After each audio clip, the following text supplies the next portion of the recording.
Yes, friends. A few examples of that, like what we have discussed over here.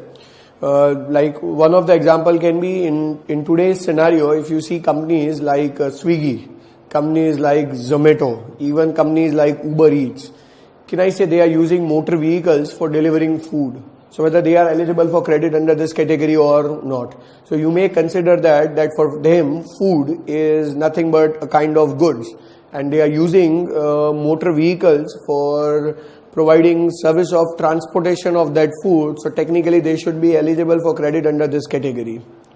In a similar manner, like there are other examples आप ले सकते हैं. मान लो कि एक मैन्युफैक्चरर है जो अपने वहाँ गुड्स मैन्युफैक्चर करता है, और वो मैन्युफैक्चर करने के बाद वो कस्टमर को डिलीवरी देता है, और वो डिलीवरी देने के लिए उसके पास ट्रक या टेम्पो या ऐसा कुछ है. I mean, like think of all the petroleum refineries. I agree that petrol is not liable for GST, but forget that component, whether petrol is liable or not. Now, if I assume that petrol is liable for GST and a petroleum company buys a truck and uses that truck for, delivering, or tanker, whatever you say, uses that tanker for delivering goods that they have manufactured, obviously they should get the credit. Over and above that, friends, there are a lot of questions, like practically this may come into your picture.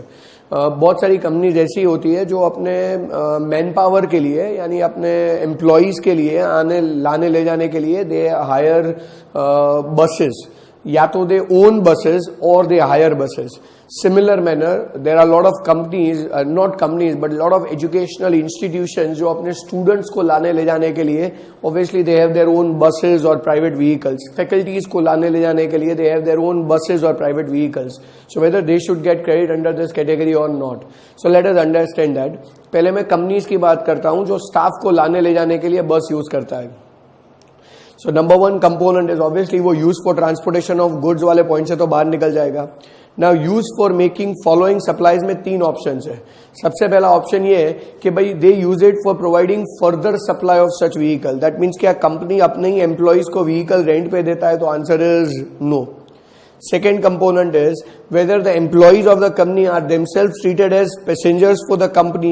Precisely employee कभी passenger नहीं होता है. ये हम अपने employees को एक facility grant करते हैं, but I don't see a reason that वो employee कोई भी category में passenger में आएगा. Similar manner, ये भी नहीं बोला जा सकता कि कंपनी अपने खुद के एम्प्लॉइज को ही कार सिखा रहा है या व्हीकल सिखा रहा है. सो प्राइमा फेसी तो ये तीनों में से कोई भी कंपोनेंट में वो फॉल नहीं होता है. बट इसीलिए बहुत सारी कंपनीज प्लानिंग स्टेज में चले जाते हैं. What they do is like मान लो कि एक मैन्युफैक्चरिंग कंपनी है, तो they will open their own transport division. Like take an example, for example Reliance manufacturing है, रिलायंस इंडस्ट्रीज है. सो रिलायंस इंडस्ट्रीज अपना ही एक खुद का ट्रांसपोर्ट डिवीजन खड़ा करेंगे, और वो ट्रांसपोर्ट डिवीजन में वो व्हीकल्स परचेज करेंगे, और वही ट्रांसपोर्ट व्हीकल अब रिलायंस इंडस्ट्रीज को वो व्हीकल रेंट पे देगा. So there will be Reliance transport limited and there will be Reliance industries limited. Reliance transport will buy all those vehicles and will give it on rent to Reliance industries for transportation of their employees. So when I think that perspective, so can I say Reliance Transport Division can be treated as a company which are buying vehicles and are giving it on rent to Reliance Industries. And if we open that perspective, then technically ये first category जो है ना, कि जहाँ पे बोला है कि further supply of such vehicle और conveyances वाली category में ये fall हो जाता है. Similar way, like there are examples. For example मैं कॉलेजेस की बात कर रहा था और स्कूल्स की बात कर रहा था, तो दे में also plan out something like that कि भाई अगर वो बस परचेस करेंगे और बस का क्रेडिट नहीं मिलेगा. Just try and understand Navkar institute, we have maybe around 5,000 6,000 student in our campus और इन अवर कॉम्प्लेक्स. ये 5 या 6,000 जो स्टूडेंट्स हैं हमारे वहाँ पढ़ते हैं, ऑब्वियसली उन्हें लाने ले जाने के लिए अगर नवकार इंस्टीट्यूट बस की सर्विस का अरेंजमेंट करना चाहे, तो ऑप्शन नंबर 1 तो यही है कि किसी थर्ड पार्टी को बोल दे कि भाई आप हमें बस सर्विस प्रोवाइड करो. अगर वो किया जा रहा है तो वो बस परचेस करेगा और वो हमें सर्विस प्रोवाइड करता है, तो ऑब्वियसली उनको तो क्रेडिट मिलने ही वाला है. But second point of view can be कि मान लो कि नवकार इंस्टीट्यूट खुद ही बसेस परचेस करना चाहे. अब नवकार इंस्टीट्यूट के नाम के बसेस परचेस की जाएंगे ना, तो ऑब्वियसली यहाँ पे कहीं पे भी क्रेडिट नहीं मिलेगा, क्योंकि ये तीनों में से कोई भी कैटेगरी में फॉल नहीं होता है. बट मान लो कि कल सुबह नवकार एक और कंपनी खड़ी करे, दैट्स नवकार ट्रांसपोर्ट डिवीजन, और नवकार ट्रांसपोर्ट डिवीजन के नाम पे अगर ये बसेस परचेस किए जाएंगे और नवकार ट्रांसपोर्ट डिवीजन ये बसेस अगर नवकार इंस्टीट्यूट को रेंट पे देगा, so obviously Navkar transport division is using the motor vehicle for further supply of such motor vehicle, then obviously in that category Navkar transport division वही बसेस की क्रेडिट ले सकता है. So obviously you need to identify this particular point कि हम उसके अंदर fall होते हैं या नहीं है. फ्रेंड्स, लाइक मैं अपनी खुद की कार की बात करूं, मैं ऑब्वियसली रोज नवकार आने जाने के लिए या अपनी ऑफिस आने जाने के लिए या अपने क्लाइंट के वहां पे आने जाने के लिए उस कार को यूज करता हूं, तो प्राइमा फेसी मुझे उसका कोई क्रेडिट मिलने वाला नहीं है, बिकॉज मैं अपने आप को व्हीकल रेंट पे भी नहीं देता हूं, मैं अपने आप के लिए पैसेंजर भी नहीं हूं, और ऑब्वियसली मैं अपने आप को ड्राइविंग भी नहीं सिखा रहा हूं. सो मैं ये तीनों में से कोई भी कैटेगरी में फॉल नहीं होता हूं. बट मान लो कि कल सुबह अगर मुझे टैक्स का क्रेडिट लेना है, तो I may think of this kind of planning which I believe, I am not sure government कितने एक्सटेंड तक उसे परमिट करेगा. कल सुबह उसके ऊपर केस होगा तो क्या प्रूव करना पड़ेगा, क्या डिफिकल्टी होगा, ये सारे पॉइंट ऑफ व्यू बहुत रेलेवेंट है. बट मान लो कि अगर प्राइमा फेसी मुझे क्रेडिट लेना है तो मैं क्या गलत कर सकता हूं. तो जो ट्रांसपोर्ट व्हीकल मैं परचेस करूंगा ना, वो ट्रांसपोर्ट व्हीकल को मैं परचेस करूंगा किसके नाम पे, तो कि मैं अपना ही खुद का एक नया ट्रांसपोर्ट डिवीजन खड़ा कर दूंगा, मे बी अपने फ्रेंड के नाम पे या मे बी अपने फैमिली मेंबर के नाम पे, या कोई भी एक कंपनी क्रिएट कर दूंगा. और वो transport division Dhaval Gandhi and associate जो मेरी सीए फर्म है उसको व्हीकल लेट आउट करेगा. तो in that case, it may so happen that a vehicle has been bought in the name of a company which is providing that vehicle on rent to someone else. So applying that, ये further supply of such vehicles और conveyances वाली category में fall हो जाएंगे और उसके कारण credit मिल जाएगा हमको. So always keep that in mind कि टैक्स की क्रेडिट लेने के लिए थोड़ा प्लानिंग किया जा सकता है. I am not sure to what extent it is correct, but yes prima facie ऐसा प्रैक्टिकल वर्ल्ड में बहुत सारे लोग प्लानिंग कर रहे हैं. In a similar manner, like हम जैसे लोग हैं जो ये सोचते हैं कि व्हीकल्स के लिए हम ट्रांसपोर्ट डिवीजन खड़ा कर देंगे, but there are so many big giant companies जो अपने एयरक्राफ्ट और शिप्स और वो सब ट्रांसपोर्ट के नाम पे परचेस कर रहे हैं. कोई बोले ऐसा थोड़ी होता है. I will give you an example. I mean like Reliance industries, I mean like Mukesh Ambani अपने खुद के प्लेन्स यूज करता है कहीं पे आने जाने के लिए. They don't go for normal aircraft, I mean like they don't go for normal airline services, but वो अपने खुद के प्लेन्स यूज करेगा. तो जब वो अपने खुद के प्लेन्स यूज करेगा, तो मान लो कि वो जो प्लेन यूज कर रहा है वो ट्रांसपोर्ट डिवीजन में या ट्रांसपोर्टेशन के लिए, वो अगर वो अपने नाम पे परचेस करेगा या रिलायंस इंडस्ट्रीज के नाम पे परचेस करेगा, तो ऑब्वियसली कोई एंगल से क्रेडिट मिलने वाला नहीं है. But there is a separate company called as Reliance aviation या रिलायंस ट्रांसपोर्ट एविएशन. सो ऐसी एक अलग कंपनी है जिस नाम पे ये सारे व्हीकल्स परचेस किए जा रहे हैं, यानी सारे एयरक्राफ्ट परचेस किए जा रहे हैं, and they give it on rent, they give the same on rent to Reliance Industries. So when they give it on rent to Reliance Industries, तो yes prima facie Reliance Industries को उससे इसका क्रेडिट मिल जाएगा. सो सीधे रास्ते से अगर क्रेडिट नहीं मिल रहा है, तो people are opting for this kind of techniques today. Now to what extent they are correct, I'm not sure, but yes, these are the policies which are adopted by people in practical world today. So basically मैंने आपको overall examples दिए अलग अलग type के कि भाई motor vehicle and other कन्वेंसेस का credit मिलना चाहिए कि नहीं मिलना चाहिए. As we understand, when such motor vehicles and other conveyances are used for transportation of goods, it is allowed. When they are used for further supply of such vehicles, it is allowed. When they are used for transportation of passengers, it is allowed. And when they are used for providing training in form of driving vehicles or in form of flying aircrafts or such vehicles, conveyances, or navigating such aircrafts or vehicles or such other conveyances, then yes, आपको credit मिलेगा. Otherwise आपको credit मिलने वाला नहीं है. I think everybody understand this motor vehicle component जो हम लोग पढ़ रहे हैं under the block credit chapter, as you can see. तो ब्लॉक क्रेडिट चैप्टर में जो मोटर व्हीकल का कंपोनेंट था वो मैंने आपको समझा दिया. उसके अलावा बहुत सारे और चीजें हैं जिनका क्रेडिट ब्लॉक्ड है, और वो ब्लॉक्ड है under again section 17 subsection 5. So let us understand each of them one by one. Yes friends, तो जो अदर चीजों का क्रेडिट नहीं मिलेगा, let us understand one by one. The first point that we can identify is obviously food and beverage supplies. Friends, कभी भी food and beverage supply का credit आपको नहीं मिलेगा. आप कोई बोले कि सर मान लीजिए कि मैं अपने फैमिली के साथ डिनर करने के लिए बाहर जा रहा हूं या लंच करने के लिए बाहर जा रहा हूं, फ्रेंड्स उसका तो क्रेडिट वैसे भी नहीं मिलता, बिकॉज मैं कभी प्रूव नहीं कर पाऊंगा कि it is used in course और फर्दरेंस ऑफ बिजनेस. बट मान लीजिए कि मैं अगर ये प्रूव कर भी लूं कि it is used in course और फर्दरेंस ऑफ बिजनेस, फिर भी फूड एंड बेवरेज सप्लाई का क्रेडिट नहीं मिल सकता. जैसे कि एग्जांपल के तौर पे मैं बताऊं कि मान लीजिए कि मैं अपने क्लाइंट को बुलाता हूं और वो क्लाइंट को अगर as a part of business strategy मैं क्लाइंट को अगर लंच पे लेके जा रहा हूं या डिनर पे लेके जा रहा हूं, तो obviously I may say that it is used in course और furtherance of business, but practically law very clearly says food and beverage supply का क्रेडिट अलाउ नहीं करेंगे even if it is used in course और furtherance of business. Similar manner, I mean like this is one of the example. Similar manner कभी कभी ऐसा भी होता है कि मान लीजिए कि हम अपनी कंपनी का एनुअल फेस्टिवल रखते हैं, या फिर मान लीजिए कि हम अपनी कंपनी के जितने भी डिस्ट्रीब्यूटर्स हैं या जितने भी हमारे डायरेक्ट रिटेलर्स हैं या जितने भी हमारे एम्प्लॉयज हैं उनके लिए साल में एक बार हम कोई फंक्शन जैसा कंडक्ट करते हैं. अगर हम ऐसा कुछ भी प्लान करेंगे तो obviously food and beverage supplies category का क्रेडिट मिलना चाहिए because it is used in course और फर्दरेंस ऑफ बिजनेस. बट मिलेगा नहीं, क्यों? बिकॉज नेगेटिव लिस्ट में बहुत स्पेसिफिकली डाल दिया है कि फूड एंड बेवरेज सप्लाई का क्रेडिट आपको कभी भी अलाउ नहीं होगा friends. Similar manner, not only food and beverage supplies but also outdoor catering services. So अगर मान लो कि एक होता है कि आप food and beverage supplies receive करो, so you go to some restaurant और you go to some hospital और some hotel and you receive a food and beverage supply. But ऐसा भी तो हो सकता है कि आप कहीं पे कोई फंक्शन कंडक्ट कर रहे हो आउटसाइड में और उस फंक्शन में आप किसी कॉन्ट्रैक्टर को काम देते हो कि you come and prepare food according to our requirement. So in that case वो जो हमें सर्विस देगा वो फूड एंड बेवरेज सप्लाई नहीं होगा, वो जो सर्विस देगा वो पूरा का पूरा कैटरिंग सर्विस होगा. And catering service would include food and beverage, but prima facie ना फूड एंड बेवरेज सप्लाई का क्रेडिट मिलेगा ना ही कैटरिंग का क्रेडिट मिलेगा. Similar manner, as you can see over here, beauty treatment का क्रेडिट कभी भी नहीं मिलता है. Law is very clear that beauty treatment is not eligible for credit.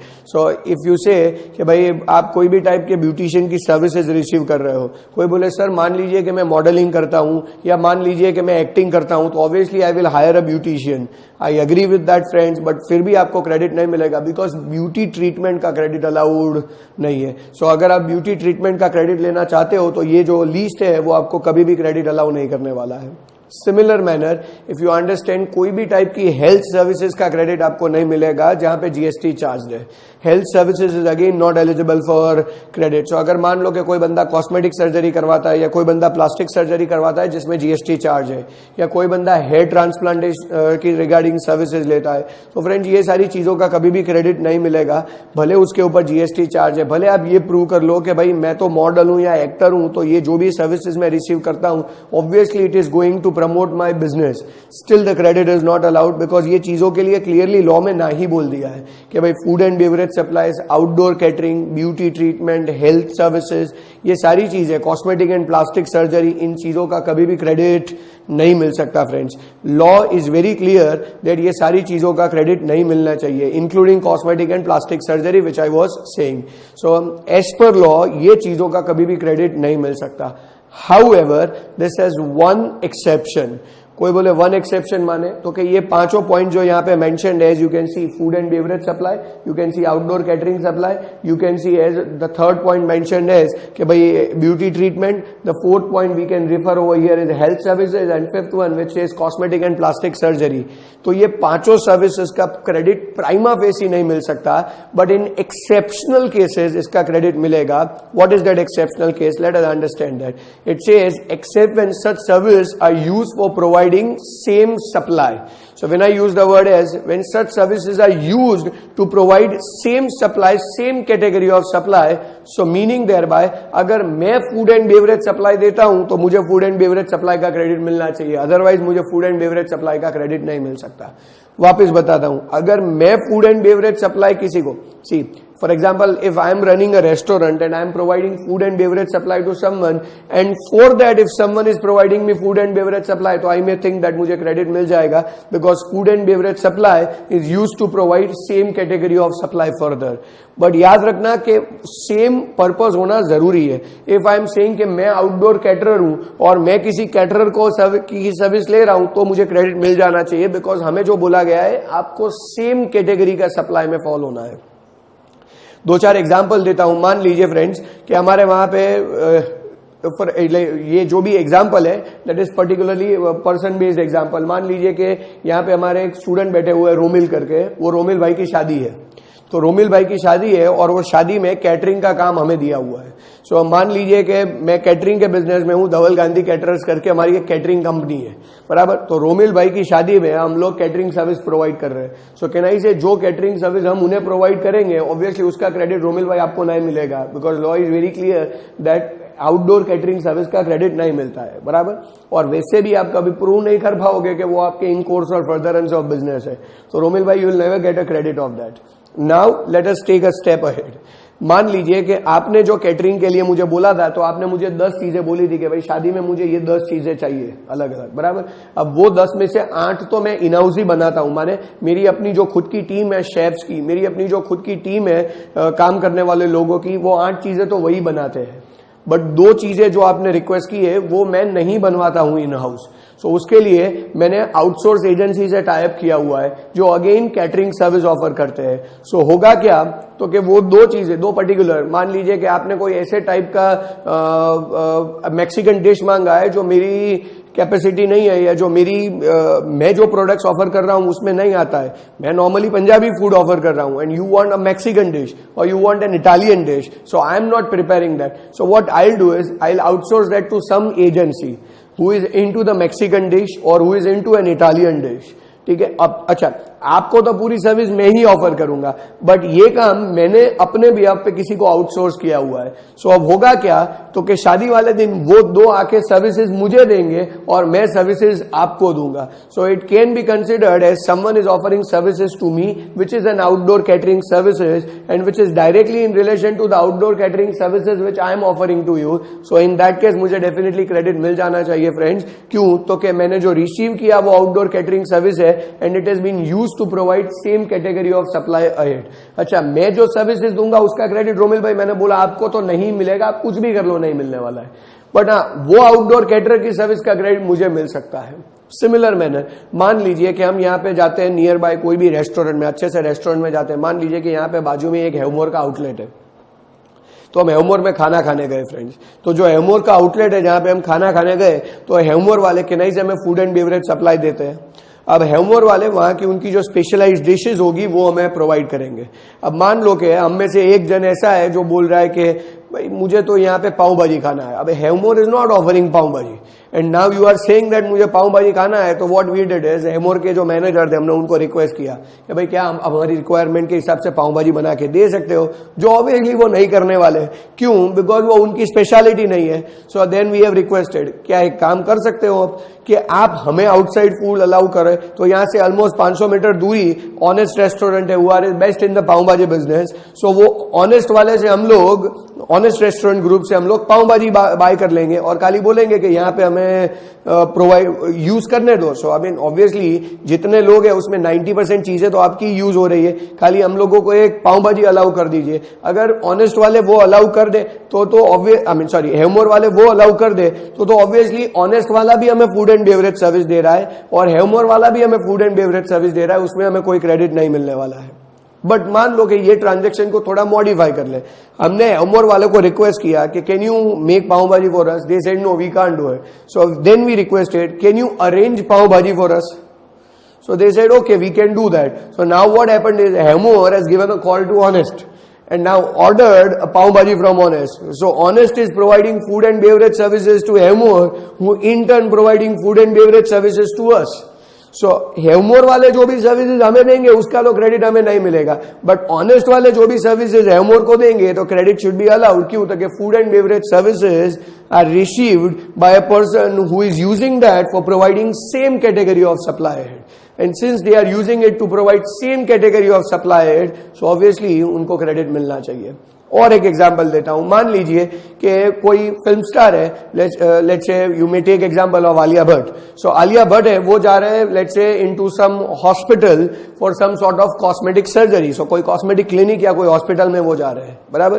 तो वो हॉस्पिटल वाले कॉस्मेटिक सर्जरी की सर्विसेज देंगे आलिया भट्ट को। तो क्या हॉस्पिटल वाले की सर्विस का क्रेडिट आलिया भट्ट को मिलना चाहिए? तो क्या prima facie answer is no, hospital वाले की सर्विस का क्रेडिट आलिया भट्ट को नहीं मिलेगा। Now question comes in as क्या हॉस्पिटल में ये सर्विसेज कौन देगा? तो क्या obviously hospitals has tie up with lot of doctors across India and those doctors are not employees of hospitals. So what happens is those doctors in independent capacity give services to hospital. So doctor will provide service to hospital. Which service? तो क्या cosmetic surgery regarding services.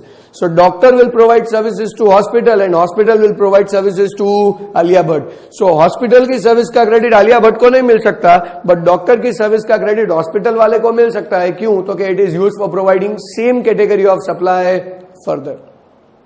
So law is very clear. अगर आप आगे same category supply देते हो ना, तो हम आपको उस चीज का क्रेडिट देंगे, अदरवाइज हम आपको उस चीज का क्रेडिट नहीं देंगे. Now let us take a step ahead into depth. इसी पॉइंट में थोड़ा और डेप्थ में जाते हैं. When I use the word as except used to provide same category of supply. So when I use that के same category of supply, तो उसका मतलब क्या होगा? तो कि same category of supply in independent position or same category of supply in some sort of combination. Meaning thereby, तो क्या भाई मान लो कि ये जो सर्विसेज है ना, मैं आगे सेम टू सेम सर्विसेज दे रहा हूं इंडिपेंडेंटली. सो मैं भी आगे आउटडोर कैटरिंग सर्विस दे रहा हूं, मैं भी आगे फूड एंड बेवरेज सर्विस दे रहा हूं, मैं भी आगे ब्यूटी ट्रीटमेंट की सर्विस दे रहा हूं, मैं भी आगे हेल्थ केयर की सर्विसेज दे रहा हूं. सो अगर मैं आगे सेम सर्विसेज दे रहा हूं इन इंडिपेंडेंट कैपेसिटी, तो आपको क्रेडिट मिलना ही चाहिए. बट क्या हो सकता है friends, this is a likely possibility. What? तो क्या मैं आगे सेम कैटेगरी ऑफ सप्लाई दे रहा हूं but not in independent capacity but also in a combination. means मैं कोई कंपोजिट सप्लाई दे रहा हूं या मैं कोई मिक्स सप्लाई दे रहा हूं जिसमें से एक कंपोनेंट ये सब में से कुछ है. कोई बोले माने? तो let us take an example friends कि I am providing event management services. So मान लो कि किसी का शादी है और मैं उस शादी का मैनेजमेंट करके दे रहा हूं. So it is event management services which I am providing. Let's say we are into the what we called as shadi.com business, और not shadi.com but let's say शादी मुबारक बिजनेस और kind of event management companies which you guys understand. So अगर मान लो कि हम पूरा का पूरा इवेंट मैनेज करके दे रहे हैं किसी को, सो उस इवेंट में केनाई से हम लोगों को प्लेस मैनेज करने से लेके वहां पे टेंट लगाने से, ये what we called as pandal और शामियाना वो लगाने से लेके, वहां पे फूड मैनेज करने से लेके, काउंटर्स मैनेज करने से लेके, शादी का पूरा मैनेजमेंट प्रॉपरली हो. अगर आगे पीछे कोई डांस फंक्शन रखा है, फोटोग्राफी रखा है, सब कुछ हमें मैनेज करके देना है उनको. नाउ कैन आई से ये जो ओवरऑल मैनेजमेंट है उसमें से एक कंपोनेंट होगा कैटरिंग सर्विसेज या एक कंपोनेंट होगा food and beverage services. So technically we are offering food and beverage services not independently, we are offering catering services not independently, but we are offering a composite supply, mix supply जिसमें से एक component है food and beverage या outdoor catering services. If that is the case friends, तो वो जो services हमें देना है उसके लिए ऑब्वियसली हम भी किसी कैटरर की सर्विस लेंगे. तो caterer is giving us a service which is in relation to an event management component where one of the component is catering. So can I say मैंने जो लिया वहां पे भी कैटरिंग है और मैं जो दे रहा हूं वहां पे भी कैटरिंग है. भले कैटरिंग इंडिपेंडेंटली नहीं है but catering in a combine, in a composite और इन अ मिक्स सप्लाई एक कंपोनेंट है. Friends if that is the case then also आपको क्रेडिट मिल जाएगा. आप याद रखिए कि आप एक पूरा पैकेज बेच रहे हो, उस पैकेज के अंदर अगर एक आधा कंपोनेंट भी कैटरिंग है तो आपको कैटरिंग सर्विस का क्रेडिट मिल जाएगा. अगर आप पूरा पैकेज बेच रहे हो जिसमें फूड एंड बेवरेज सप्लाई है, उसमें से एक आधा भी कंपोनेंट अगर फूड एंड बेवरेज सप्लाई है तो आपको क्रेडिट मिल जाएगा. You need to understand that you are providing same category of supply, maybe in independent capacity or maybe in a composite or mixture form.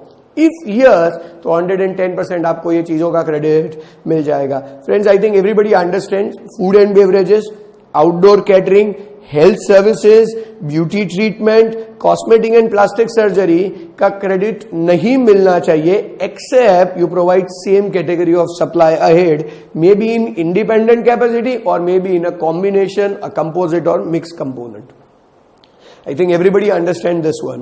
Let us move ahead with some next points. So when I say next points, तो हम लोग बात कर रहे हैं तो कि health club के रिगार्डिंग, हम लोग बात कर रहे हैं तो कि जिम सर्विसेज के रिगार्डिंग. तो ऐसा बोला हुआ है लॉ में कि membership of club, membership of health services, membership of fitness centre, इन सब का क्रेडिट नहीं मिलना चाहिए आपको, बिकॉज प्रैक्टिकली ये सब कुछ पर्सनल इन बेनिफिट है. इसको बिजनेस से एक लेवल से ज्यादा कोई फर्क नहीं पड़ने वाला है. और अगर शायद बिजनेस में यूज हुआ है वो प्रूव कर भी लो तो भी ऑब्वियसली क्रेडिट नहीं मिलेगा, because specifically it has been said no. For example, अगर मान लो कि नवकार इंस्टीट्यूट अपने जो टॉप मोस्ट फैकल्टीज है उन सबको यहाँ की कोई बेस्ट कॉर्पोरेट क्लब हो उसका मेंबरशिप दिलवाए एज अ कॉर्पोरेट मेंबरशिप, के भाई अगर नवकार के टॉप फैकल्टीज है वो वहां पे जाएंगे, उससे बिजनेस प्रमोशन होगा, ये होगा वो होगा, तो शायद क्रेडिट लेने के लिए हम ये प्रूव कर सकते हैं कि भाई it is used in course और फर्दरेंस ऑफ बिजनेस, बट फिर भी उसका क्रेडिट नहीं मिलेगा। क्यों?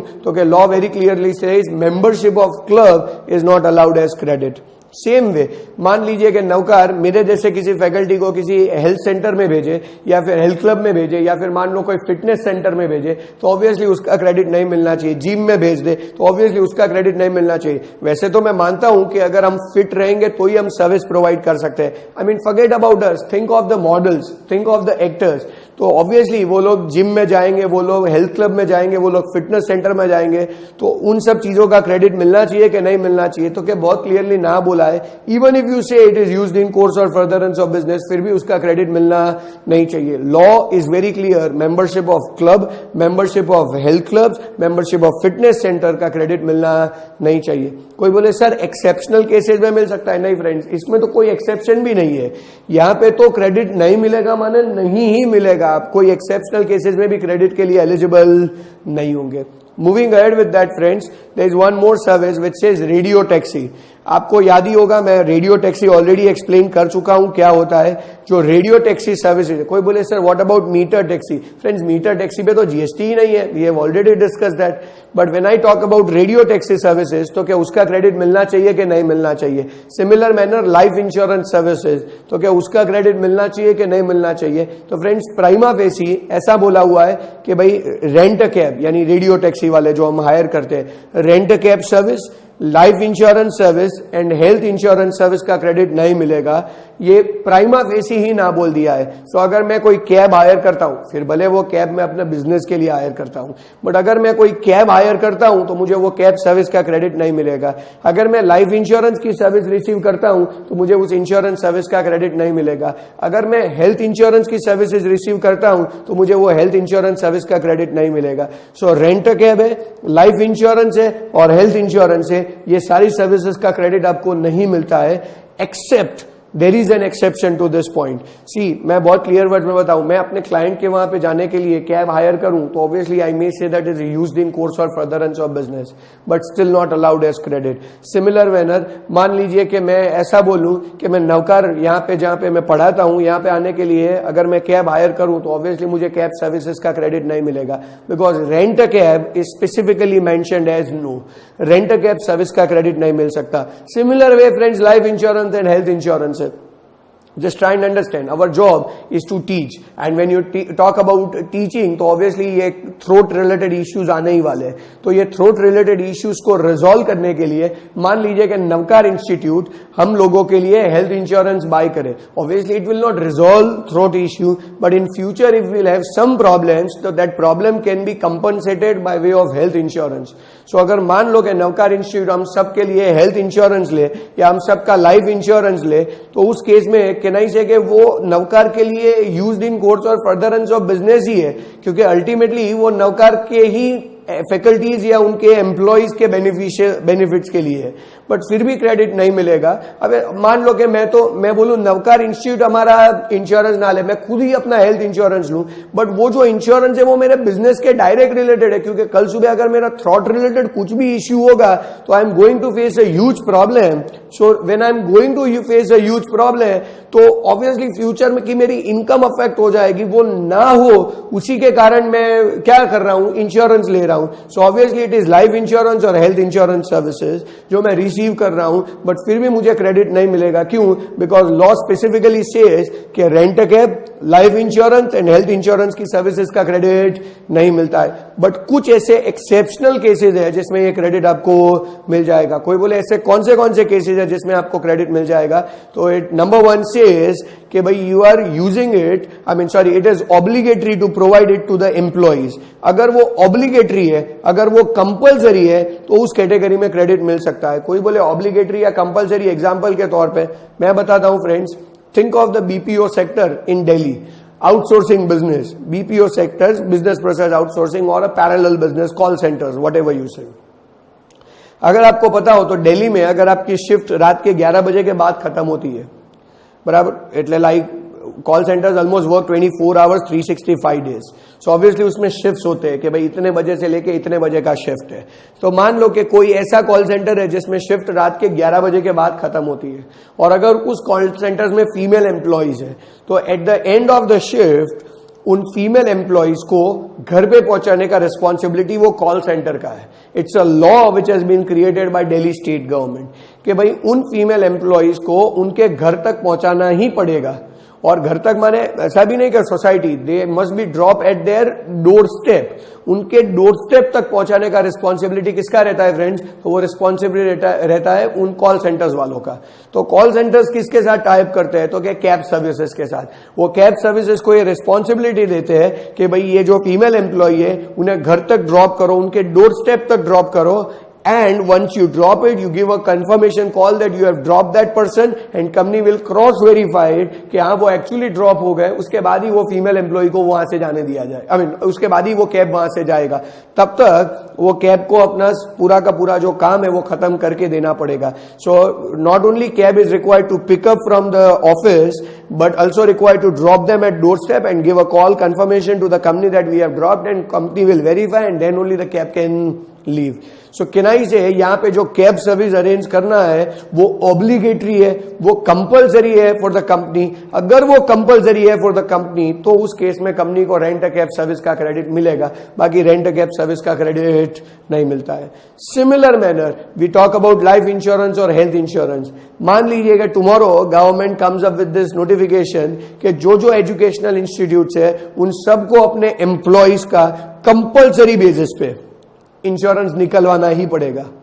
अगर ऐसा कोई क्राइटेरिया आ जाए कि भाई गवर्नमेंट ऐसा कंपलसरी बना दे कि हर एजुकेशनल इंस्टीट्यूट को अपने फैकल्टीज का इंश्योरेंस निकलवाना ही पड़ेगा, तो उस केस में जो लाइफ इंश्योरेंस या health insurance services Navkar institute receive करेगा ऑब्वियसली उसका क्रेडिट नवकार इंस्टीट्यूट को मिल जाएगा. क्यों? तो कि what they are receiving is an insurance service and it is obligatory under law to provide the same to the employees. So always keep that in mind कि rent cab, life insurance and health insurance service का credit prima facie नहीं मिलता है except when it is obligatory to provide the same. Similar manner friends, when I use the word as similar manner, यही चीज में अगर हम थोड़ा सा डिफरेंस क्रिएट करें क्या, तो कि if it is use to provide same category of supply, when I say it is use to provide same category of supply, let us understand that कि ऐसा हो सकता है ना फ्रेंड्स कि मान लीजिए कि मैं रेंट अ कैब, लाइक मैं कोई कैब को फोन करके हायर कर रहा हूं तो obviously they will provide me a rent a cab service. अब मैंने जिस कंपनी में फोन किया होगा कि मुझे कैब प्रोवाइड करो, वो लोग मुझे रेंट अ कैब सर्विस दे रहे हैं, बट उनके वहां जितनी कैब्स है ना all of them are fully occupied as of now. So now what they are doing is, मैंने जिस एक्स कंपनी में फोन किया कैब के लिए वो एक्स कंपनी वाला वाई कंपनी से कैब मंगवा रहा है. So Y company is providing cab services to X company who in turn is providing cab services to me. So if that is the case तो Y company जो cab services X company को provide करेगा ना friends, उसका credit यहां second point के हिसाब से मिलना चाहिए आपको. क्या बोला है? तो कि you are using rent a cab services to provide the same category of supply ahead. So same category of supply provide करने के लिए अगर आप कैब सर्विसेज रिसीव कर रहे हो तो आपको क्रेडिट मिल जाएगा. इसी तरह दूसरा एग्जांपल देते हैं. मान लीजिए कि यहाँ पे हमारे पास बॉबी भाई है. जो बॉबी भाई है वो हमारे स्टूडेंट है. बॉबी भाई की बात करें, बॉबी भाई का मान लो कि एक इंश्योरेंस सर्विस वो ले रहे हैं. He is buying a life insurance और is buying a health insurance. Now when I say is buying a life insurance or health insurance, तो जो इंश्योरेंस सर्विस वो ले रहे हैं, मान लीजिए कि वो बजाज इंश्योरेंस से ले रहे हैं. So Bajaj insurance provide life insurance services to Bobby भाई. नाउ बजाज इंश्योरेंस की सर्विस का क्रेडिट ऑब्वियसली बॉबी भाई को नहीं मिलने वाला है. अब बॉबी भाई का क्या है, कंपनी ने भी ये ऑब्जर्व किया कि हफ्ते में 2 बार या 3 बार वो किसी को व्हीकल का एक्सीडेंट करते हैं. अब जितनी बार वो व्हीकल का एक्सीडेंट करेंगे ऑब्वियसली उनके भी उतने, व्हीकल तो गैरेज में जाएगा, बट जितनी बार वो एक्सीडेंट करेंगे उतनी बार वो भी तो हॉस्पिटलाइज होने वाले हैं. और अगर वो हॉस्पिटलाइज होंगे तो जितनी बार वो हॉस्पिटलाइज होंगे ऑब्वियसली उतनी बार इंजरी पहुंचेगा, इंजरी आएगा, उसको रिकवर करना पड़ेगा, जिसके लिए इंश्योरेंस कंपनी को कंपनसेशन देना पड़ता है. सो अगर हफ्ते में 2 या 3 बार बॉबी भाई ऐसा करते हैं तो ऑब्वियसली जो इंश्योरेंस कंपनी है बजाज इंश्योरेंस, उसके लिए बिजनेस बहुत ही रिस्की है बॉबी भाई वाला बिजनेस। क्यों? तो क्या obviously huge compensation they have to give every week, तो वो तो अफोर्डेबल नहीं होगा ना ऑब्वियसली। तो अब क्या करेगा बजाज इंश्योरेंस? तो क्या इंश्योरेंस बिजनेस में ये बहुत क्लियर है कि जब भी रिस्क बढ़ जाए एक जगह पे तो we go for a ceding of insurance. तो बॉबी भाई का जो इंश्योरेंस बजाज इंश्योरेंस ने लिया हुआ है वो बजाज इंश्योरेंस सीडिंग करेगा to Reliance insurance. So now what will happen is Reliance Insurance will provide services to Bajaj Insurance, who in turn will provide services to Bobby Bhai. So when I say Bajaj Insurance services to Bobby Bhai, तो क्या credit नहीं मिलने वाला है, but क्या Reliance Insurance services to Bajaj Insurance, तो क्या credit मिल जाएगा? क्यों? तो क्या Bajaj Insurance is receiving insurance services, life insurance services, which is in relation to provide same category of supply further. And if it is in relation to same category of supply further, तो obviously आपको credit मिलना चाहिए। So friends always याद रखना कि भाई rent के life insurance and health insurance service credit नहीं मिलता है, 2 ही केसेस में वो मिल सकता है। Number 1, it is obligatory under law to do so, and number 2, you are using it to provide same category of supply further. Always याद रखना इसके अलावा और कोई कैटेगरी में life insurance health insurance service का क्रेडिट नहीं मिलेगा। I believe everybody understand this. Let us move ahead towards the next point. Yes, friends, let us take one more example, which is regarding to traveling expenses. So let us say first one, which is, let's say a company is sending its employee to a place like this, as you can see over here, maybe to some beach area or maybe something like that. So where companies are technically allowing their employees to go for travel.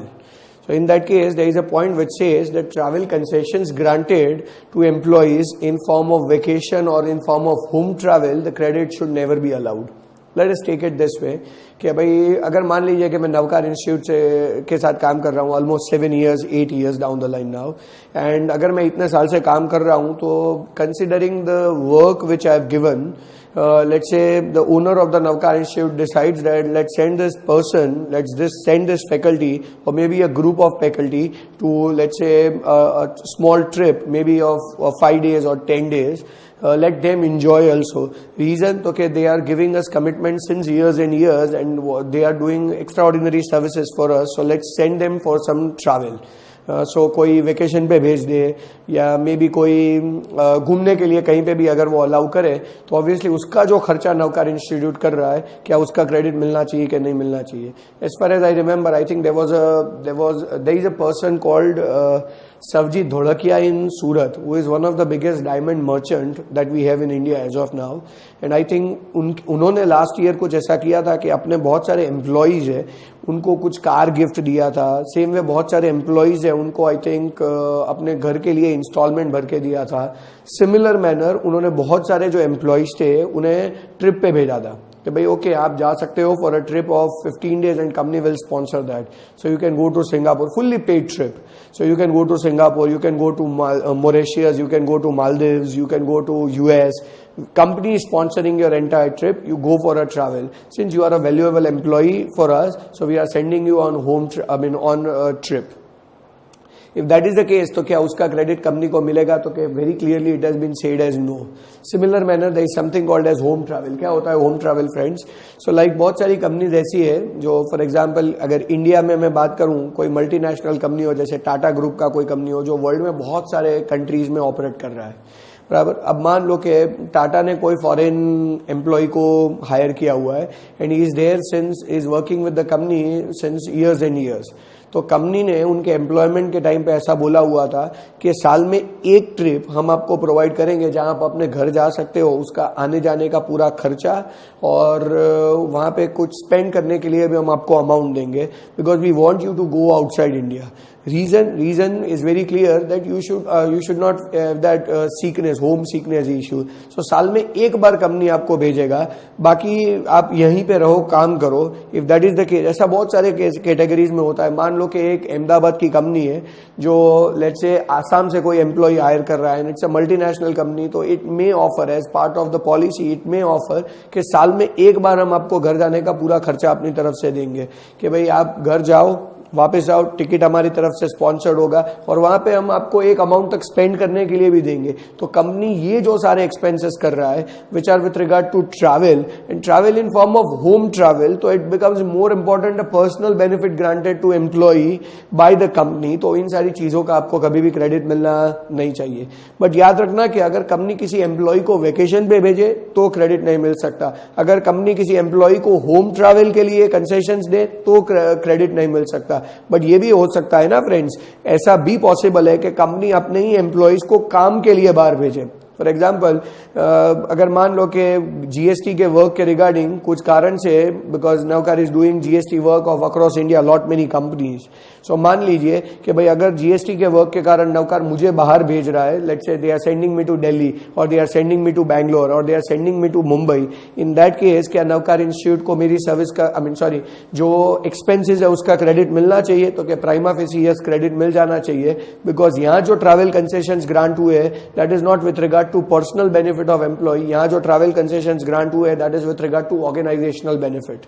अगर आप किसी को vacation के लिए भेजो, home travel के लिए भेजो तो क्रेडिट नहीं मिलेगा, अदरवाइज तो डेफिनेटली आपको क्रेडिट मिलना ही चाहिए। सो ट्रैवल कंसेशंस के रिगार्डिंग ये पॉइंट दिया हुआ है कि भाई home travel and personal travel concessions की कोई क्रेडिट मिलने वाली नहीं है। Let us move ahead friends this moving ahead with that, और क्या चीजों का क्रेडिट नहीं मिलेगा? तो one of the first component that has been provided is works contract service का क्रेडिट नहीं मिलेगा। and not only works contract service, along with that friends construction service का भी क्रेडिट नहीं मिलेगा। so works contract service का credit allowed नहीं है, construction service का क्रेडिट अलाउड नहीं है। कोई बोले sir what is the difference between works contract and construction? first of all बाद में डिस्कस करते हैं कि कब अलाउड है एंड कब नहीं है, पहले ये तो डिस्कस कर ले कि what do we mean by works contract and what do we mean by construction। तो प्राइमा फेसी तो दोनों के दोनों कंस्ट्रक्शन इंडस्ट्रीज को ही कोरिलेट कर रहे हैं, जहां पे कोई आपको कंस्ट्रक्ट करने का सर्विस दे रहा है। But there is a difference between both type of contract. एक ऐसा काम है जहां पे हम पूरा का पूरा वर्क किसी को कॉन्ट्रैक्ट बेसिस पे अलाउ कर देते हैं, जबकि दूसरे केसेस में वो प्योरली हमें सर्विसेज प्रोवाइड कर रहा है। So for example, अगर मैं आपको ये बोलूं, this is what we understand as difference between works contract and construction. Before we discuss that theoretically, मैं practically आपको समझा देता हूं। क्या होता है फ्रेंड्स, मान लीजिए कि अगर नवकार इंस्टीट्यूट हमारे खुद के अपने 4 बिल्डिंग्स है, एज यू हैव सीन, जो निमरा वाला बिल्डिंग है या जो नवकार हाउस 1 वाला है या नवकार हाउस 2 वाला है या नवकार हाउस 3 वाला है, ये सारे हमारे खुद के बिल्डिंग्स है। Let us put it this way, हम लोग चौथा बिल्डिंग कंस्ट्रक्ट कर रहे हैं, दैट इज नवकार हाउस 4। तो ये जो चौथा बिल्डिंग हम लोग कंस्ट्रक्ट कर रहे हैं दैट इज नवकार हाउस 4, तो उसके लिए हम किसी की सर्विसेज लेते हैं। तो there is someone who is providing us services. Now 2 components are relevant for us. Number 1, हम जिसकी सर्विसेज ले रहे हैं क्या हम लोग उनसे प्योर सर्विसेज डिमांड कर रहे हैं, बाकी का मटेरियल और वो सब कुछ हम लोग परचेस करने वाले हैं, यानी सीमेंट हम परचेस करेंगे, सैंड हम परचेस करेंगे, ब्रिक्स हम परचेस करेंगे, मशीनरीज हमारी खुद की होंगी। आने वाला बंदा आएगा और प्योर कैपेसिटी में सर्विस दे के हमें चला जाएगा। If that is the concern, then what we are referring is construction service element. But मान लीजिए कि ऐसा करें हम लोग कि भाई we don't want to get involved in what amount of cement is required and what amount of sand is required and what amount of bricks are required and what amount of let's say machineries are required. What we did is we hired a company और company को हमने बोल दिया कि भाई this is the timeline and within which we want you to construct this building. Material तुम्हारा, service तुम्हारा, labour तुम्हारा, मशीनरी तुम्हारा, सब तुम्हारा, हमको खाली ये कंस्ट्रक्ट करके दो। अगर हम ऐसा किसी को कॉन्ट्रैक्ट दे रहे हैं कि भाई मटेरियल तुम्हारा, सर्विस तुम्हारा, लेबर तुम्हारा, मशीनरी तुम्हारा, then in that case entire work is given on contract basis to someone, we are just going to get the benefit out of it, other than that हम कहीं पे भी involve नहीं हो रहे। If that is the case, what we called as works contract service. So works contract service में पूरा का पूरा वर्क असाइन कर दिया जाता है, जिसमें मटीरियल कंपोनेंट से लेके लेबर मैनेजमेंट से लेके मशीनरी सब कुछ कवर हो जाता है। जबकि कंस्ट्रक्शन सर्विस की बात करें, then we are receiving pure services, goods हम लोग मैनेज कर लेंगे, मटेरियल ला देंगे, मशीनरीज ला देंगे, ये सब हम मैनेज कर लेंगे, हम लोग खाली तुमसे प्योर सर्विसेज रिसीव कर रहे हैं। If that is the case, then we what we called as construction service. Let us understand theoretically, when you talk about works contract service, it is an entire work given on contract basis whereby which covers goods as well as service element. As compared to that, when you talk about construction services, it only involves, purely involves service element given on contract. Works contract में normally जो charge होता है वो कैसे किया जाता है, तो कि वो पर स्क्वायर फीट बेसिस होता है, पर फ्लोर बेसिस होता है। यानी अगर मान लो कि 10 फ्लोर का बिल्डिंग नवकार कंस्ट्रक्ट करवा रहा है, नवकार हाउस 4 फॉर्मेट, तो ऑब्वियसली हम जो सर्विसेज रिसीव करेंगे उसके लिए हम क्या बोल देंगे, तो भाई पहले फ्लोर कंस्ट्रक्शन का हम तुम्हें एक्स अमाउंट देंगे, या दूसरे फ्लोर कंस्ट्रक्शन का हम तुम्हें वाई अमाउंट देंगे, या जेड अमाउंट देंगे। We are very clear that हम तुम्हें पर फ्लोर बेसिस पे देंगे, या हम तुम्हें पर स्क्वायर फीट कंस्ट्रक्शन बेसिस पे पैसा देंगे कि भाई इतना स्क्वायर फीट कंस्ट्रक्ट किया, ओके ये अमाउंट, इतना स्क्वायर फीट कंस्ट्रक्ट किया, ओके ये अमाउंट, इतना स्क्वायर फीट कंस्ट्रक्ट किया, ओके। सो या तो हम पर फ्लोर बेसिस पे तुम्हें पैसा देते हैं, या फिर हम तुम्हें पर स्क्वायर फीट बेसिस पे पैसा देते हैं। If that is the case, तो ये सेकंड पॉइंट उसके लिए रेलेवेंट है। सिमिलर मैनर, मान लीजिए कि हम उस हिसाब से पैसा नहीं देते हैं, हम दूसरी कैटेगरी में चले जाते हैं कि okay now you are sending us only employees, तो okay we will consider per employ per day this much amount और per man hour this much amount. तो यहां पे हम कंस्ट्रक्शन के लिए ही खाली पैसा देते हैं, मटेरियल और सर्विस, मटेरियल और मशीनरी सब कुछ हमारा हो जाता है। सो मेनली डेफिनेशनल डिफरेंसेस तो है ही, वर्क्स कॉन्ट्रैक्ट का अपना डेफिनेशन है, कंस्ट्रक्शन का अपना डेफिनेशन है। वो डेफिनेशंस को मैं साइड पे रख रहा हूं, मैं तो खाली कंसेप्चुअल पॉइंट पे जा रहा हूं कि भाई वर्क्स कॉन्ट्रैक्ट में क्या आएगा और कंस्ट्रक्शन में क्या आएगा। वर्क्स कॉन्ट्रैक्ट में हम बिकॉज पूरा का पूरा अमाउंट कॉन्ट्रैक्ट बेसिस पे किसी को असाइन कर देते हैं, तो they give us a combined services whereby there is a material as well as service element involve. जबकि अगर मैं कंस्ट्रक्शन सर्विस की बात करूं तो someone is only providing us pure services, nothing else. So that is what we called as construction services. So there is works contract service and there is construction service. ये दोनों services का credit prima facie ना बोला हुआ है friends. Let us understand that in subsequent point. When I say works contract service, everyone, तो it has been very clearly says कि works contract service under GST regime credit मिलेगा ही नहीं। क्या बोला है? Works contract service related to construction of an immovable property. Works contract services related to construction of an immovable property other than plant and machinery. So अगर मान लो कि हम कोई ऐसी चीज कंस्ट्रक्ट करवा रहे हैं which is an immovable property, however it is falling under the definition of what we called as plant and machinery, तो उसका क्रेडिट मिल जाएगा। अदर देन दैट उसका क्रेडिट कभी भी नहीं मिल सकता। मैं एग्जांपल देता हूं ना फ्रेंड्स, मान लीजिए कि हम पूरा का पूरा नवकार हाउस 4 कंस्ट्रक्ट करने का कॉन्ट्रैक्ट किसी को दे, तो ऑब्वियसली वो जो बंदा हमें सर्विस दे रहा है, it's a works contract service in relation to construction of an immovable property friends, तो ऑब्वियसली उसका क्रेडिट नहीं मिलना चाहिए हमें। बट मान लीजिए कि एक बंदे को पूरा बिल्डिंग कंस्ट्रक्ट करने का कॉन्ट्रैक्ट दिया, तो उसकी सर्विसेज का क्रेडिट नहीं मिलेगा। अब एक दूसरा बंदा हम ले आए जिसको हम उसी बिल्डिंग के अंदर लिफ्ट बनाने का काम दे रहे हैं। ना lift being an immovable property, I don't deny that fact, but lift is also considered as a plant and machinery category, and since it is also considered as a plant and machinery, तो obviously उस plant and machinery के लिए हमने जो भी services receive की है ना, उसका क्रेडिट हमें मिल जाना चाहिए। Law is very clear, works contract service का क्रेडिट आपको नहीं मिलेगा, but works contract service in relation to construction of an immovable property का क्रेडिट नहीं मिलेगा। When that immovable property is a plant and machinery, तो आपको ऑब्वियसली क्रेडिट मिल जाएगा। फ्रेंड्स, ऐसा हो सकता है कि बहुत सारे केसेस में मान लो कि मैं अपना फैक्ट्री बिल्डिंग कंस्ट्रक्ट करवा रहा हूं, बराबर। अगर मैं फैक्ट्री बिल्डिंग कंस्ट्रक्ट करवा रहा हूं ना, तो उस केस में ऑब्वियसली मुझे कंस्ट्रक्शन सर्विस का क्रेडिट नहीं मिलना चाहिए। बट मान लो कि जो फैक्ट्री बिल्डिंग मैंने कंस्ट्रक्ट करवाया, उस फैक्ट्री बिल्डिंग के अंदर मैं प्लांट एंड मशीनरीज बनवा रहा हूं किसी के पास से, तो वो जो सर्विसेज मुझे देंगे, भले ना प्लांट एंड मशीनरी इमूवेबल हो जाए क्योंकि उसे लैंड के साथ फिक्स करके रखा हुआ होगा या उसे वहीं पे बनाया गया होगा, तो इन दैट केस वो एक इमूवेबल प्रॉपर्टी होगा, बट मोर इंपॉर्टेंट वो एक प्लांट एंड मशीनरी होगा। And when that is plant and machinery, तो ऑब्वियसली हमको क्रेडिट मिल जाना चाहिए। जस्ट ट्राई एंड अंडरस्टैंड, हम लोग भट्टी बनाते हैं फैक्ट्रीज के अंदर, तो फैक्ट्री के अंदर जो भट्टी हमने बनाया, ऑब्वियसली वो भट्टी इमूवेबल प्रॉपर्टी है, बट मैं ये समझता हूं कि वो भट्टी भले इमूवेबल प्रॉपर्टी हो, बट वो भट्टी along with that works as a plant and machinery, जिसमें चीजों को मेल्ट किया जाएगा। तो ऑब्वियसली ये क्वेश्चन बीच में आएगा कि क्या वो भट्टी का क्रेडिट हमें मिलना चाहिए कि नहीं मिलना चाहिए। तो law is very clear friends, whenever we talk about something which is in relation to an immovable property, तो हमें उसका क्रेडिट नहीं मिलना चाहिए। However if that immovable property is in form of plant and machinery, तो हमें उसका credit मिल जाएगा। So anything that falls under the term of plant and machinery, obviously उसका क्रेडिट अलाउड है, बट अदर देन दैट उसका credit allowed नहीं होगा। Keep that in mind. So अगर मैंने जैसे एग्जांपल दिया था कि हम अपनी फैक्ट्री कंस्ट्रक्ट करवाए तो नहीं मिलेगा, हम अपनी ऑफिस कंस्ट्रक्ट करवाए नहीं मिलेगा, नौकर अगर अपना बिल्डिंग कंस्ट्रक्ट करवाए तो नहीं मिलेगा. बट हाँ, वो बिल्डिंग के अंदर अगर वो प्लांट एंड मशीनरी फिक्स करवा रहा है और उसके लिए किसी को वर्क्स कॉन्ट्रैक्ट बेसिस पे सर्विस दे रहा है तो ऑब्वियसली उसका क्रेडिट मिल जाएगा. However, this again has one exception, which says तो कि if it is used as input service for further supply of works contract तो आपको definitely credit मिल जाएगा. कोई बोले माने तो कि फ्रेंड्स हम लोग आगे अगर किसी को वर्क्स कॉन्ट्रैक्ट सर्विस दे रहे तो हमें ऑब्वियसली वर्क्स कॉन्ट्रैक्ट सर्विस का क्रेडिट मिलेगा, अदरवाइज हमें वर्क्स कॉन्ट्रैक्ट सर्विस का क्रेडिट नहीं मिल सकता.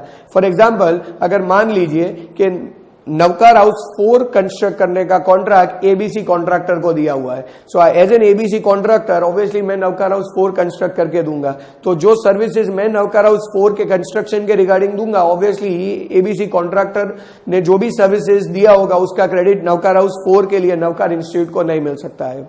बट अगर ऐसा भी पॉसिबल है कि उस पूरे बिल्डिंग में से थोड़ा पार्ट एबीसी कंस्ट्रक्शन कंपनी है, एबीसी वर्क्स कॉन्ट्रैक्टर किसी XYZ सब कॉन्ट्रैक्टर्स को दे दे, तो XYZ सब contractor is providing contractor services, is providing works contract services to ABC contractor who in turn provides works contract services to what we called as the Navkar Institute. So in that case XYZ contractor का service ABC contractor को मिल जाना चाहिए as it is used as input service for further supply of works contract, तो हमें credit मिल जाएगा. But XYZ contractor अगर directly Navkar institute को सर्विस दे नवकार को क्रेडिट नहीं मिलेगा, एबीसी कॉन्ट्रैक्टर नवकार इंस्टीट्यूट को सर्विस दे नवकार इंस्टीट्यूट को क्रेडिट नहीं मिलेगा. भले ने वो जो बिल्डिंग कंस्ट्रक्ट हुआ है वो नवकार इंस्टीट्यूट यूज करता है इन कोर्स और furtherance of business. I agree that it is obviously used in course और furtherance of business, but still law is very clear, anything which is used in course or furtherance of business is allowed as credit. However, works contract service का credit नहीं मिल सकता. Works contract service का credit दो ही case में मिल सकता है, either that works contract service relates to plant and machinery or that works contract service relates to can be identified as input service for further supply of works contract. So अगर हम आगे works contract service देते हैं और कोई हमें उसके लिए सर्विस देता है तो that is where we are allowed as credit. और the second component is हम लोग जो वर्क्स कॉन्ट्रैक्ट सर्विस ले रहे हैं या फिर दे रहे हैं that relates to plant and machinery. If it relates to plant and machinery तो क्रेडिट मिल जाएगा, अदरवाइज कभी भी क्रेडिट नहीं मिलेगा. अच्छा फ्रेंड्स, ऑलवेज याद रखना यहां पे ऐसा बोला है कि वर्क्स कॉन्ट्रैक्ट सर्विस का क्रेडिट तुम्हें नहीं मिलेगा, ऐसा नहीं बोला है कि वर्क्स कॉन्ट्रैक्टर को किसी का क्रेडिट नहीं मिलेगा. अब मान लो कि कल सुबह वर्क्स कॉन्ट्रैक्टर कोई मशीनरी लेके आए जो यूज करने वाला है वर्क्स कॉन्ट्रैक्ट में, तो ऑब्वियसली उस मशीन का क्रेडिट तो वर्क्स कॉन्ट्रैक्टर को मिलने ही वाला है ना फ्रेंड्स. ऐसा नहीं बोला है कि वर्क्स कॉन्ट्रैक्टर को कोई क्रेडिट नहीं मिलेगा, ऐसा बोला है कि वर्क्स कॉन्ट्रैक्ट सर्विस का क्रेडिट किसी को नहीं मिलेगा except 2 cases whereby first is अगर तुम प्लांट एंड मशीनरी के regarding works contract service receive कर रहे हो तो तुम्हें क्रेडिट मिलेगा.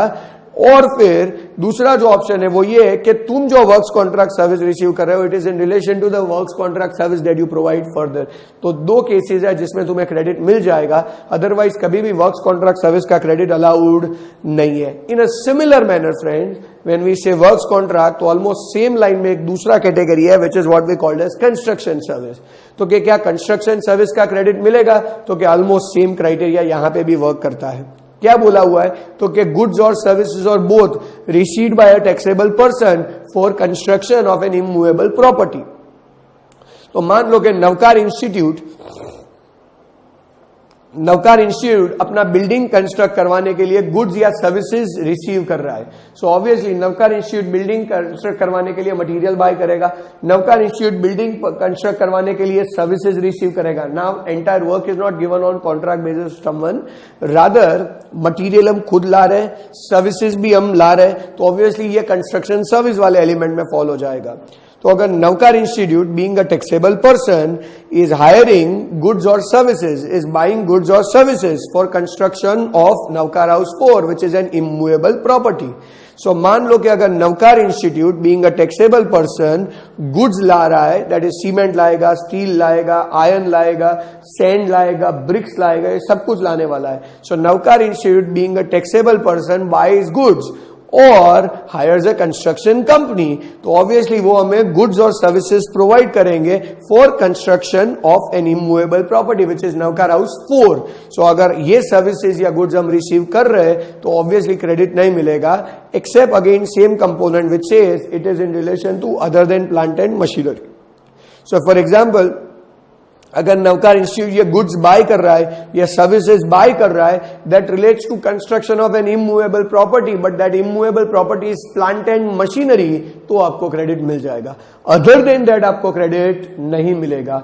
But very important point friends, ये जो नीचे लिखा हुआ है ना, which we see as on his own account including when such goods और सर्विसेज और बोथ यूज्ड इन कोर्स और फर्दरेंस ऑफ बिजनेस, ये वाला लाइन बहुत ज्यादा मैटर करता है। तो आइए समझते हैं उससे पहले with the help of example. See friends, मान लीजिए कि मैं गुड्स बाय कर रहा हूं, मैं सर्विसेज रिसीव कर रहा हूं। सो मैं सीमेंट लाता हूं, मैं स्टील लाता हूं, मैं आयरन लाता हूं, मैं ब्रिक्स लाता हूं, मैं सैंड लाता हूं, ये सारी चीजें मैं बाय कर रहा हूं।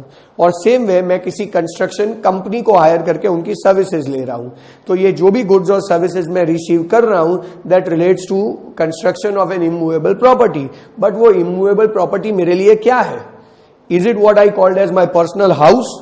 Is it what I called as my personal office? I mean like my business office or my personal office, or let's say Navkar जैसा कुछ जो Navkar house construct करवा रहा हो, which is again an office for them. So it relates to what? Is it related to your personal house? Is it related to your personal office or related to your commercial house? Or it is in relation to constructing something for client? That matters a lot.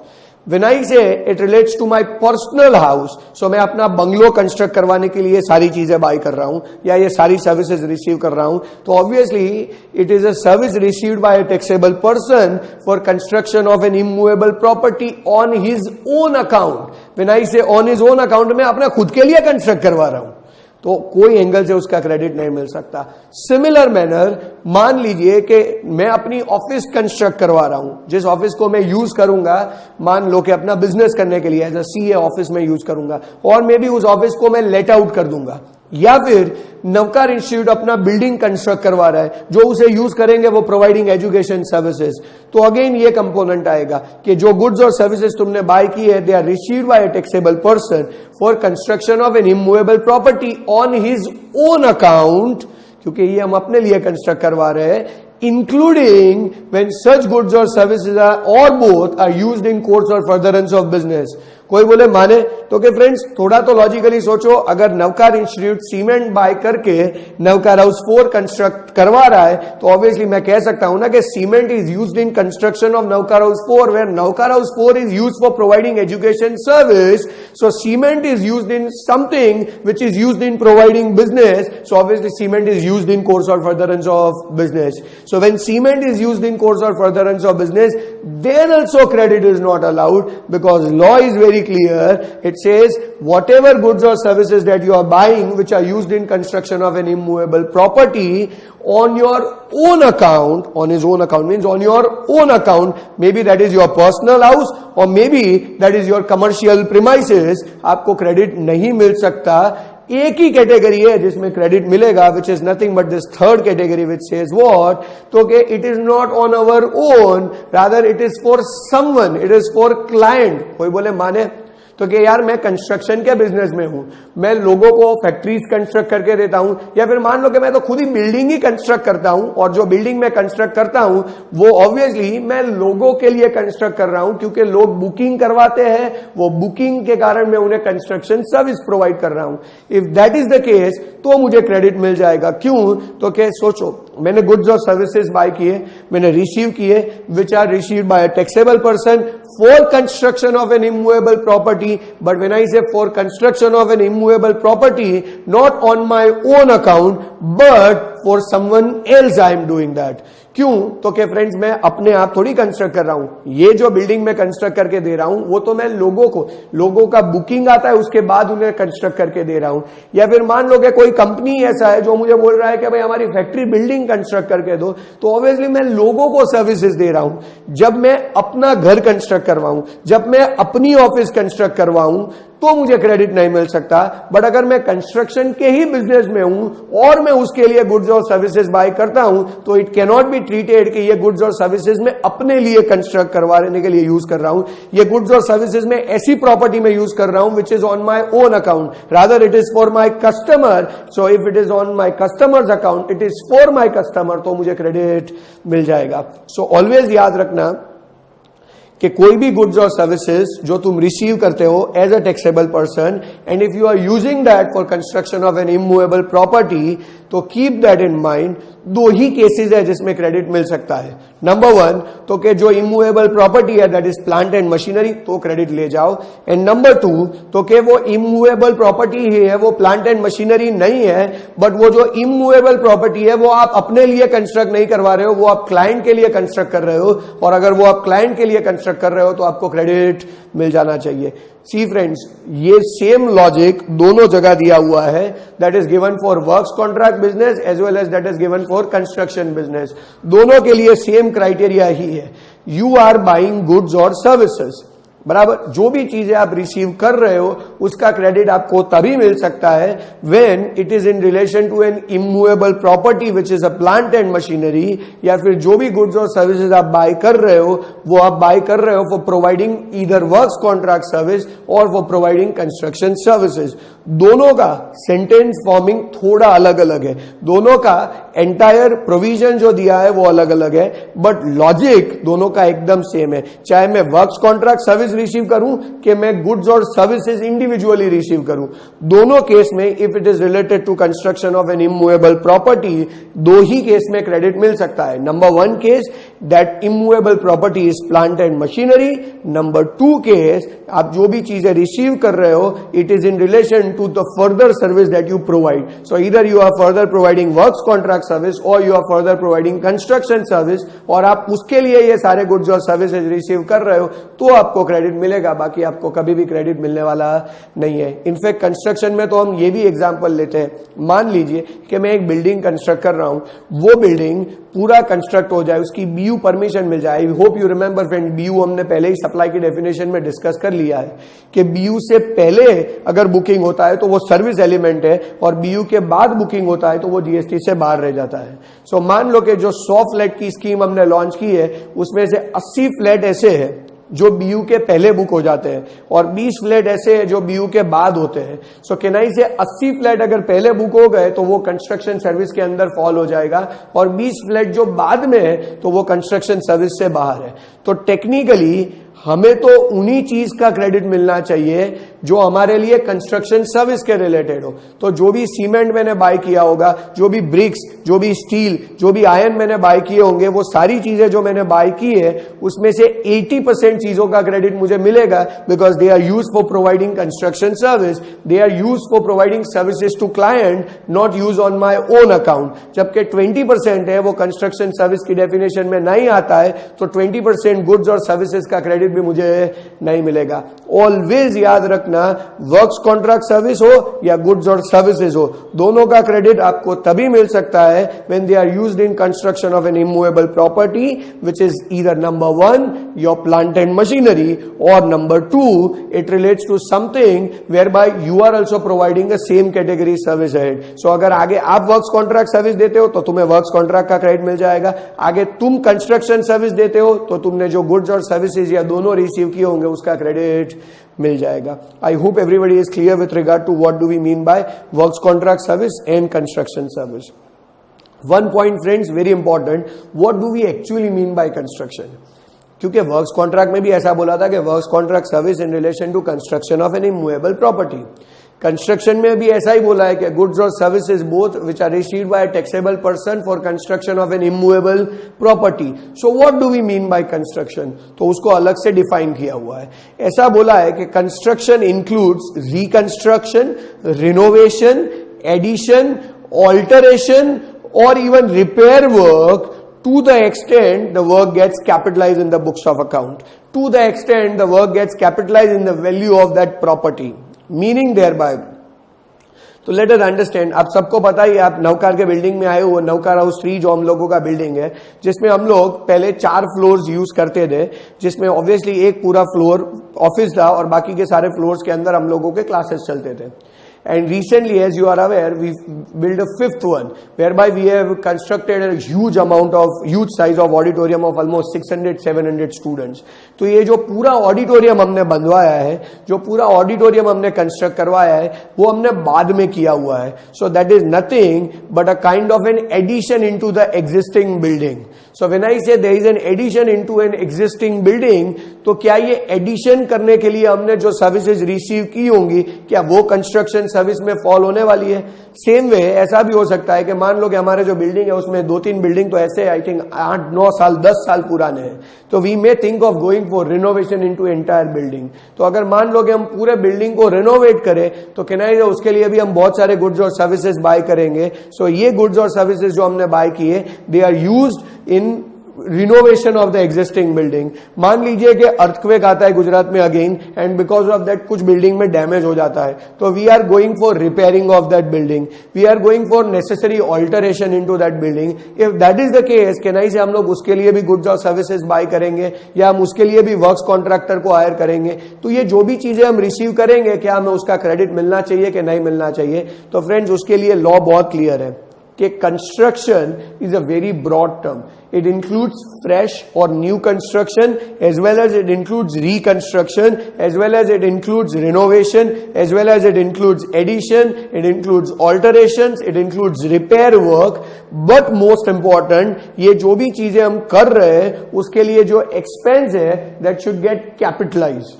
If that capitalize in the value of the building, तो obviously हमें उस चीज का credit मिल जाएगा. So अगर मान लो कि हमारे ही बिल्डिंग में अगर कोई छोटा मोटा रिपेयर हम कंडक्ट करवा रहे हैं, which is revenue by nature, और वो कभी भी बिल्डिंग की वैल्यू के अंदर कैपिटलाइज नहीं होगा, तो वो कंस्ट्रक्शन की डेफिनेशन के अंदर फॉल भी नहीं होता है. तो उसके लिए जो भी गुड्स और सर्विसेज हमने रिसीव किए होंगे, वो नेगेटिव लिस्ट में नहीं आते, वो ब्लॉक क्रेडिट में नहीं आएंगे. बट अगर मान लो कि हमने जो एक्सपेंसेस किए हैं वो बहुत बड़ी अमाउंट के and they are nothing but the changes into the building structure, then in that case it definitely falls under the point of construction. क्यों? तो कि ये जो अगर बिल्डिंग का स्ट्रक्चर चेंज कर रहे हैं या adding something of a very good amount into that, तो बुक्स ऑफ अकाउंट के हिसाब से, अकाउंटिंग स्टैंडर्ड के हिसाब से ये जो एक्सपेंस हुआ होगा वो हम वैल्यू ऑफ बिल्डिंग के अंदर कैपिटलाइज करेंगे. और अगर वो हम वैल्यू ऑफ बिल्डिंग के अंदर कैपिटलाइज करेंगे, तो उसके लिए जो भी गुड्स और सर्विसेज हम रिसीव कर रहे हैं, ऑब्वियसली हमें कभी भी उसका क्रेडिट मिलने वाला नहीं है. क्यों? Because law is very clear, goods और services which are used in construction of an immovable property, उसका क्रेडिट आपको कभी भी नहीं मिलेगा. And as I said, construction of an immovable property is a very broad term which includes reconstruction, which includes alteration, which includes renovation, which includes addition, which includes repair, to the extent it gets capitalized in the value of such building. So ये चीजों का credit हमें नहीं मिलना चाहिए.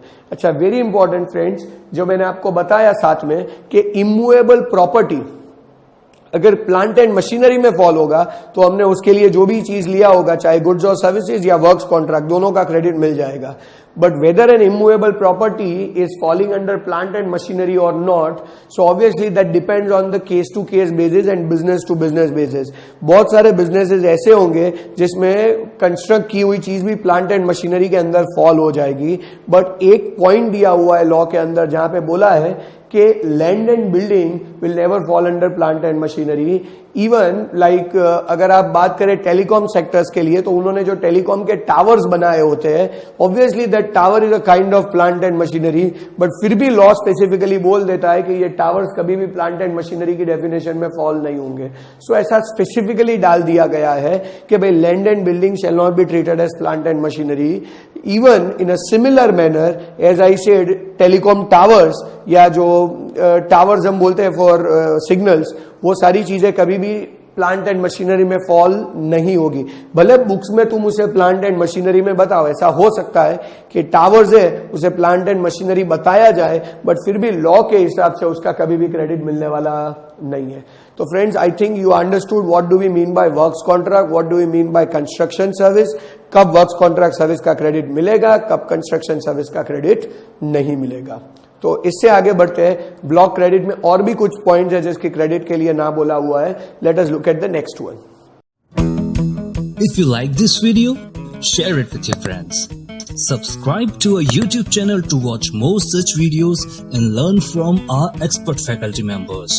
Press the bell icon to get regular notifications whenever we upload a new video. Download NDI mobile app to get complete CA course online. We value your support. Thank you for watching.